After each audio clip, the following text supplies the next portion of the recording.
2020 cricket match খেলা নাই যে আমাক কোনোবাই জাৰ্চি স্পন্সাৰ কৰিব। আজি এজন জাতীয় সংগঠনৰ নেতাক মাৰিবলৈ তাত মানুহ ওলাই আহিছে, ধৰ্মীয় শ্লোগান দি, এইবিলাক কথা বতৰা সহ্য কৰা হ'ব নে?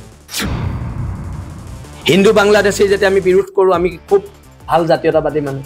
আমি মুছলমান বাংলাদেশী যেতিয়া বিৰোধ কৰোঁ, আমি লগে লগে সাম্প্ৰদায়িক বিজেপিৰ এজেণ্ট। স্পষ্টকৈ টিভিত ওলাই আছে, এটা ল'ৰাই বাংলাদেশী খেদাত বাধা দিছে, তাক কাণত ধৰাই থৈ দিলে সম্প্ৰীতি ঘূৰি আহিব, খেল শেষ। শিৱসাগৰত 2020 ক্ৰিকেট মেচ খেলা নাই যে আমাক কোনোবাই জাৰ্চি স্পন্সাৰ কৰিব। এইটো কথা মই স্পষ্টকৈ কৈ দিছোঁ আমাৰ বিধায়কগৰাকীক। আৰু এটা কথা স্পষ্ট, আমি ৰাষ্ট্ৰীয়তাবাদী বিৰোধী মানুহ, বিজেপি কংগ্ৰেছ আমি কোনো দলৰ সমৰ্থক নহয়। আমি জাতীয়তাবাদী চিন্তাধাৰাৰে সদায় ডাঙৰ হৈ আহিছোঁ আৰু জাতীয়তাবাদী চিন্তাধাৰাৰে আমি জীৱনটো থাকিম। আৰু এটা কথা স্পষ্ট, শিৱসাগৰত যিটো এতিয়া শান্তি সম্প্ৰীতিৰ কথা কোৱা হৈছে, শান্তি সম্প্ৰীতিটো কোনে ভাঙিছে সেই কথাখিনি শিৱসাগৰ ৰাইজে চাই আছে।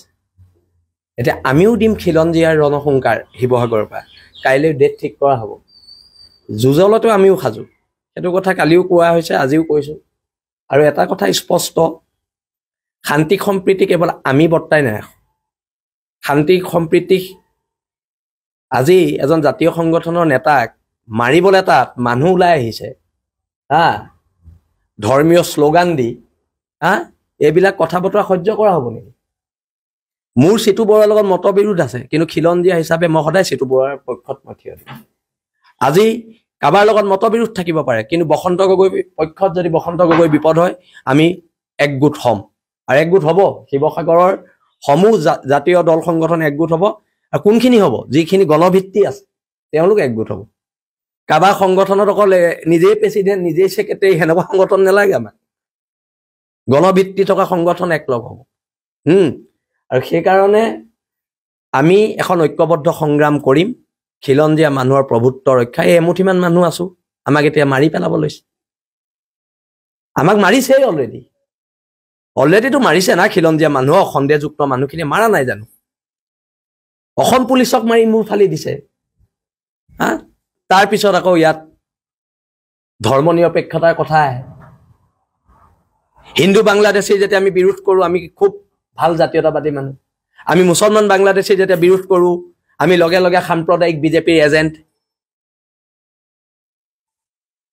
এই প্ৰশ্নটো যদি অখিল গগৈ ডাঙৰীয়াই কৈছে যে কোনোবা দল সংগঠনক স্পন্সাৰ কৰিছে, আপুনি মুখ্যমন্ত্ৰীক মুকলিকৈ প্ৰত্যাহ্বান জনাই আপুনি সোধক যে মুখ্যমন্ত্ৰীয়ে কোন দল সংগঠনক স্পন্সাৰ কৰিছে। সোধক তেখেতক, তেখেতে ক'ব নহয় কাক কৰিছে কাক নাই কৰা। কিন্তু শিৱসাগৰ আমাৰ শিৱসাগৰত বহিৰাগত সন্দেহযুক্ত মানুহ খেদিমে আমি, এইটো স্পষ্ট কথা। যদি কোনোবা বিধায়কে সিহঁতৰ পক্ষত ইয়াত ওকালতি কৰে, ৰাজনৈতিকভাৱে উফৰাই পেলোৱা হ'ব।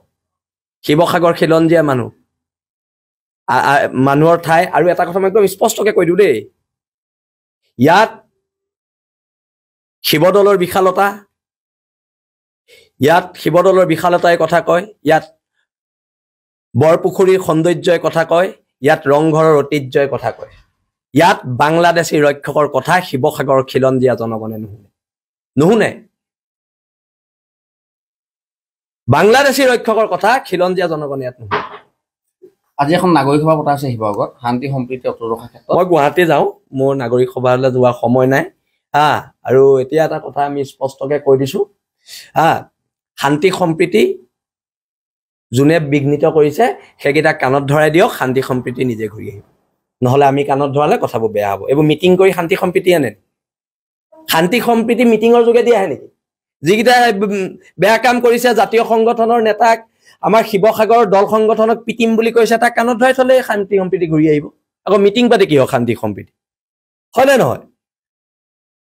স্পষ্টকৈ টিভিত ওলাই আছে, এটা ল'ৰাই বাংলাদেশী খেদাত বাধা দিছে, তাক কাণত ধৰাই থৈ দিলে সম্প্ৰীতি ঘূৰি আহিব, খেল শেষ। আকৌ মিটিং কৰি কিয় সময় নষ্ট কৰিব লাগে? মোৰ সময় নাই, মই গুৱাহাটী যাওঁ। ধন্যবাদ।